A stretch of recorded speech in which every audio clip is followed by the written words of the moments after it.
La préparation à la formation en présentiel. Nous consacrerons le chapitre 2 à l'attention et à la motivation, mais insistons à présent sur l'importance pour l'apprenant de connaître clairement les mécanismes de la cognition d'une part et d'avoir conscience de sa métacognition.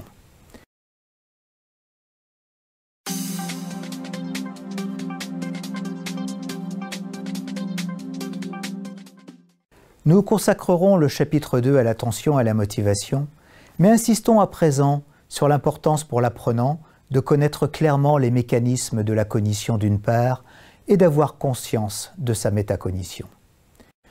La cognition représente l'ensemble de ce que l'on sait sur la façon dont tous les cerveaux pensent et apprennent.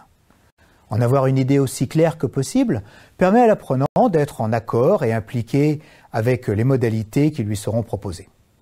Ce peut être les mécanismes attentionnels favorisant la qualité de l'apprentissage, leur intensité encore dénommée concentration, les multiples sources d'inattention qui altèrent la formation.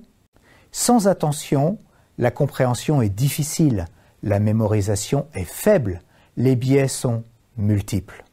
La qualité de l'attention est une condition sine qua non d'une formation réussie.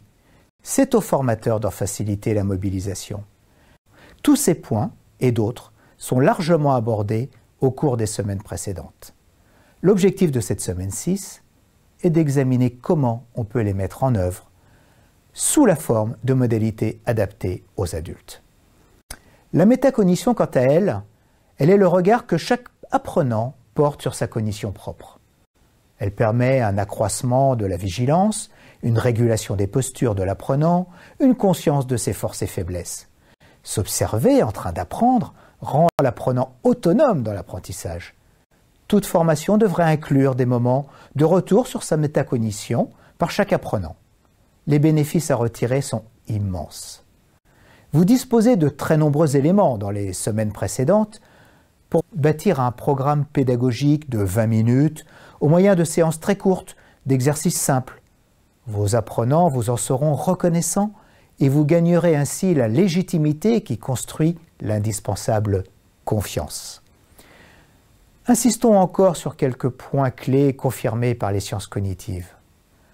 Un cerveau qui écoute en posture de récepteur n'est pas un cerveau qui apprend efficacement. Ne soyez pas le formateur qui parle face à des apprenants qui écoutent.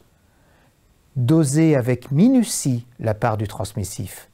Ne pensez surtout pas que tout dire, c'est bien dire.